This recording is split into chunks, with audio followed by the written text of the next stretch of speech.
from the year 1971 in the Ottawa Journal. This is an article from a bowling news column regarding the game of Fivepin and the period in its history when they were removing the counter pin, so they called it, which was like one of the corner pins that was used in the earlier part of the 20th century, where if you didn't knock down the corner pin, you couldn't get credit for any pinfall in the frame at all.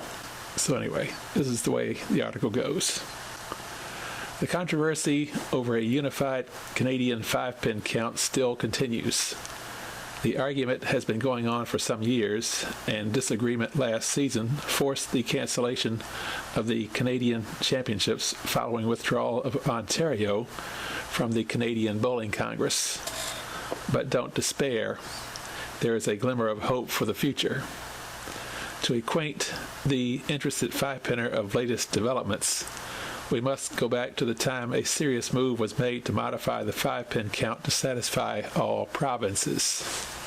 In August 1966, the Canadian Bowling Congress passed a motion that the counter pin, the left 2-pin, be eliminated from 5-pin bowling commencing September 1, 1967. The year's wait would allow each province to properly inform their bowlers of this major rule change. Ontario, who have one half of the 5-pin bowling population, 290,000, were successful in implementing this rule, while in Alberta, British Columbia, Manitoba, and Saskatchewan, it was met with much opposition. This caused Ontario to withdraw from the Canadian Bowling Congress, led to the cancellation of the Canadian Championships, and established two counting systems for 5-pin bowling in Canada. In 1968, the Youth Bowling Council, a national organization of bowlers under 20 years of age, decided to only take members who were bowling without the counter pin. This was the first step in trying to regain uniformity. During 1969 and 1970, reports as to the success of dropping the counterpin were sent out west. These reports proved that it did not help the top bowler, but did what was intended by helping children, the handicapped, and closed the average spread amongst the average type bowler, who are over 90% of all bowlers.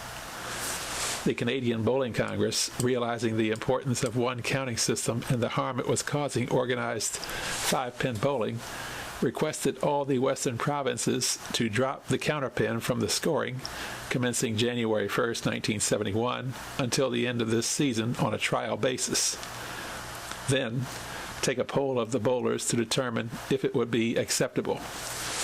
Early reports have indicated that the Western bowlers favor the change, particularly in Winnipeg, as there were no voiced dissenters at their provincial meeting last week.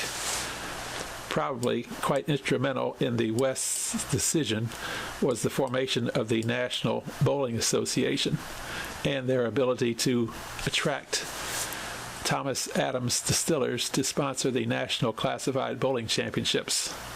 This event forms teams of men and women at 0 to 150 average using the international count, no counterpin. Qualifying rounds have started at the bowling center level, continued to the zone and provincial level, and the Canadian finals will be held in Ottawa, May 21 through 24th. 8 provinces will be represented, with 16 teams winning an all-expense trip to Ottawa to compete for the Thomas Adams Trophy. If this meet is a success, the Canadian Championships for the top bowlers will undoubtedly be restored next season.